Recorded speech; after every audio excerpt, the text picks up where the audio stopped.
consistent with the Constitution.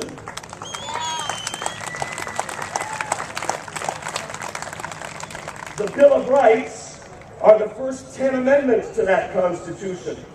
They actually do not grant us rights, they simply affirm them as unalienable rights given to us not by government, but by God.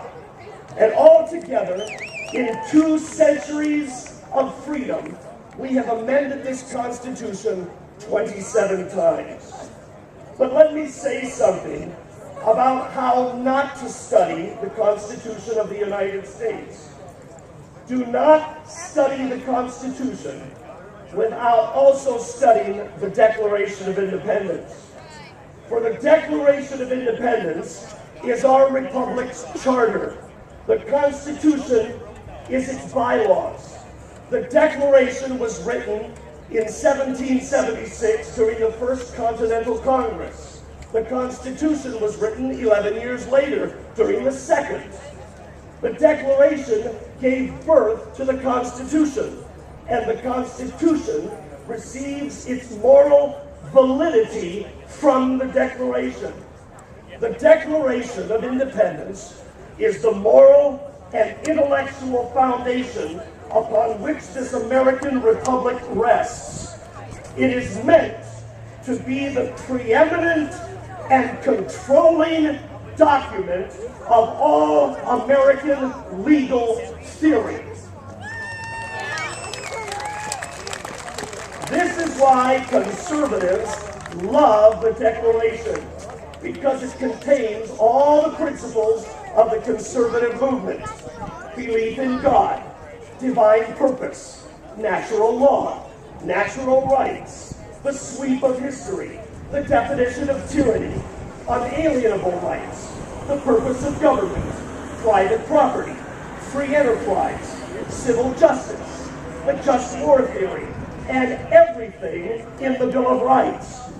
This is why our founders believed that the Constitution was made only for a moral and religious people, and that it was wholly inadequate to the governance of any other.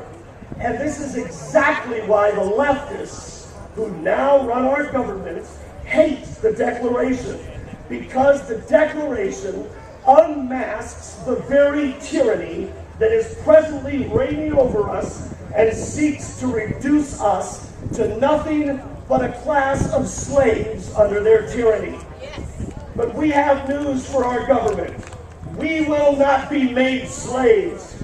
We were born free, and we will die free. Leftists have long used the ideological void of the Constitution's structure as a Trojan horse to sack the city on a hill that our forefathers built.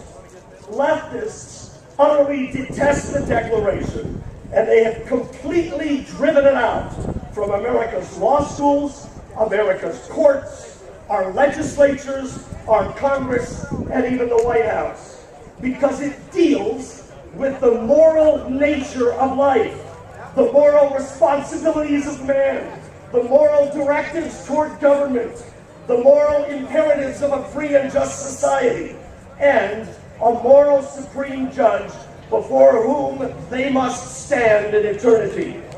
But this should not surprise us that the left hates the Declaration. After all, why should the party that hates God, hates life in the womb, hates private property, hates free enterprise, hates guns, hates free speech, and hates American exceptionalism like a document that advances such ideas? The Constitution is a functional document. It is the technical scaffolding by which the principles of the Declaration are put into law. The Declaration is intellectual. The Constitution is practical. The Declaration is our very reason for existence. The Constitution maintains that existence. So, if a law is passed by Congress, or an executive order is issued by the President, or a court opinion is issued by judges that runs contrary to the ideals of the Declaration of Independence, which founded this country, then it runs contrary to the spirit of the Constitution, which those office holders have sworn an oath to uphold. In other words, if it's not declarational, it's not constitutional.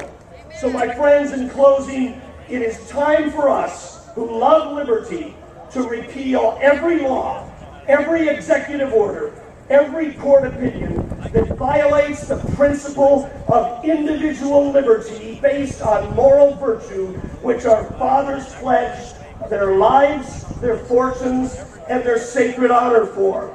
It is time to remove every official who has violated our trust, who has broken his oath to support and defend this Constitution.